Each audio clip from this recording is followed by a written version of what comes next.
Hello, hello. It's Gail Palmer here, and it's the late August bank holiday 2025. And obviously, we're on holiday, but I've also had a week off. And the reason for having the week off initially was I went on a course, a weekend course called Ancestral Health. And it was all about what our ancestors would have eaten, and how perhaps the Neanderthals, one of the reasons why Neanderthals died out was their lack of willingness, perhaps, to be as highly a meat eater as potentially Homo sapien became. So the course was about keto diets, which is high protein, high meat protein primarily, and carnivore diets. And I mean carnivore, like no meat, no vegetables, no grains. And it was really interesting. I was admittedly the token vegan, not a big surprise that. And everyone was saying, well, why are you here? If you're vegan, why are you here at a meat eating conference? And I was like, well, if you want to know more about things that are not in your world at that particular time, you go to the people who are experts at it or are practicing the way that you are interested in finding out more about. So that's what I did. So we had 2 days of really extraordinary speakers. And for me, it was a complete delight because it reminded me of my biochemistry, biophysiology. So it was really interesting. And they were very kind. They were very polite, a little bit confused. But I could really see how and why they got some of the conclusions that they had done, and really interesting speakers talking about addictions, autoimmune diseases, sugar, the toxicity of sugar, which I know about anyway, but the toxicity of sugar in relationship to carbohydrates. So there were small pointies in my direction because of being vegan. And I genuinely don't think that many of them had much of a concept of what a vegan was. Some did. Some had gone from being very yogic, vegan, vegetarian, all the way through to gone past the keto to carnivore. So let me explain what those are. Keto, or high ketone, which is a group of chemicals primarily found in meat, especially red meat. And having a keto diet means that you are largely carnivorous, largely eating meat or large proportions of meat, having very or few carbohydrates, and some fats, mainly saturated fats. All the way through to the other side of the scale, which was carnivore. Carnivores are as they sound. They just eat meat. So the secret to this, I discovered, who knew, was they eat organic grass-fed meat. They're very particular on the whole about what they eat and the sources of their food, their meat. They have a lot of water with it, and they have a lot of salt, Celtic salt with it, to help digest the meat, which I was really fascinated by. Although it makes sense when you understand some of the biochemistry. So, and some of them went even further and would do raw, which I guess if you like a pink steak or a blue steak, kind of makes sense. But some of them would be doing raw offal and what have you as well. As the vegan, that was a little bit harder to take, to be fair. But I could really see why they were doing it.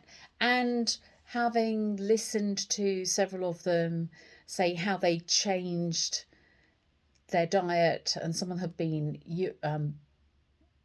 British, European bodybuilders and what have you, and then changed because their health was unable to sustain what they were trying to do, to carnivore. It was really fascinating. The other thing that I really noticed in the group as a whole, I can't say everybody, but in the group as a whole, how many of them had been seriously addicted to sugar, had lots of autoimmune diseases, much more tendency to Parkinson's, to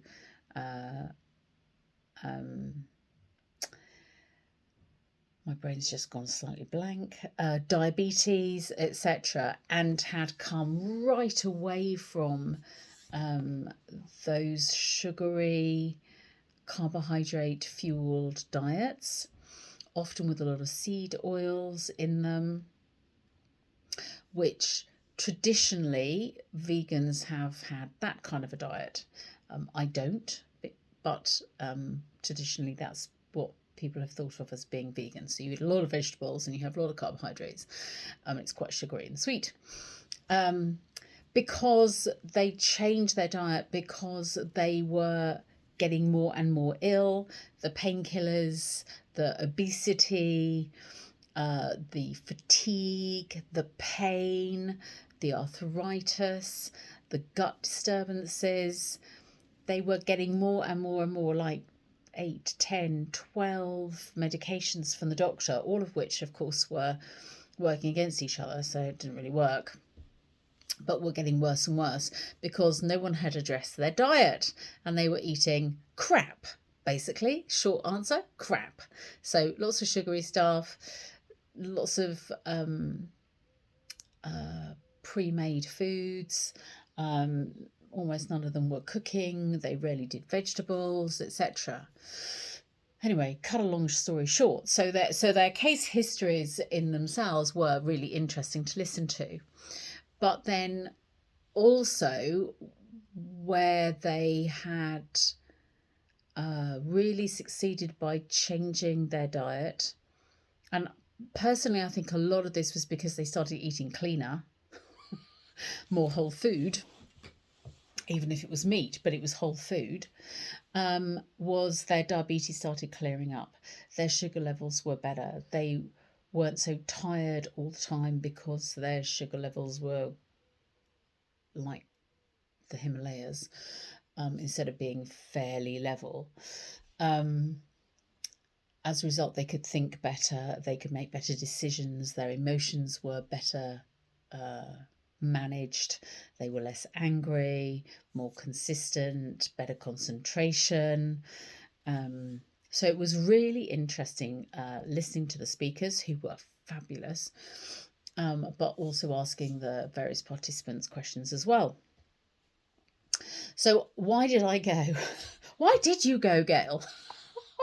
I've been vegan now for about 8 years, I think, 8, 9 years, 8 years about. And although a lot of them were asking, well, have you lost power? And I'm like, no.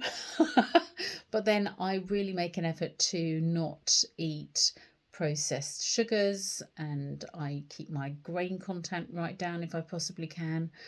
I have added eggs into my diet because my body really wanted to have eggs, which I was happy to do. I've got a lovely source of fresh eggs, but it also makes sure that my vitamin B12, my choline, and various other chemicals that you need for healthy life were present, because they're present in an egg. But I've been also the last year and a half, 2 years, been putting on more weight, not for any particular reason that I can fathom out, which I'm not quite so happy about. So I decided that I would go and investigate keto and carnivore diets and see if it would be something that I might be interested in. I don't have all the litany of symptoms that a lot of the others had or have or are getting over by any stretch of the imagination. In fact, I would say I'm pretty fit and healthy, but a bit overweight. So I don't know. The jury's still out. I've got my information. I asked lots of questions. And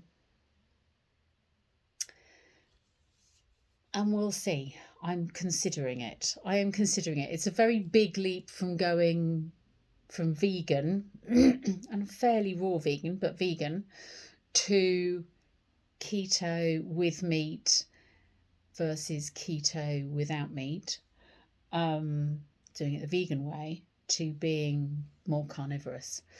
How I feel about that on an ethical point of view, a lot of them I noticed had big concerns about finding ethical meat, animal welfare and what have you as well, which was good to hear. It was good to hear, but we'll see. No decisions yet, but I'm looking at it and I'm doing more research. So if you are interested in developing your learning about your health and well-being, diet is one way to really consider and look at in depth. You need to do your own research. You need to be happy with the decisions that you make and the reasons why you are making those decisions versus it being a fad. Many people go onto a keto diet initially because they want to lose weight. Fine, but that's no different from cutting out sugar or cutting out carbs or whatever. It's not necessarily a lifestyle choice. It's a short, sharp, hoping that it'll work situation. And I don't think that's necessarily the best way about going around being healthy and being responsible about your health and well-being for your future. But it's still available to you, as we all know. And I'm sure there are plenty of companies who are very happy to take your money to give you the latest program. And if you want to keep up with Mrs. Jones, then you can do what you wish. But I have a slightly more scientific approach to it, and plain curiosity. So we'll see what happens. Anyway, I hope that's been of interest to you. I'll stop waffling now, and have a good day. Cheers for now. Gail Palmer at the Living Elements Clinic, where your health is my priority.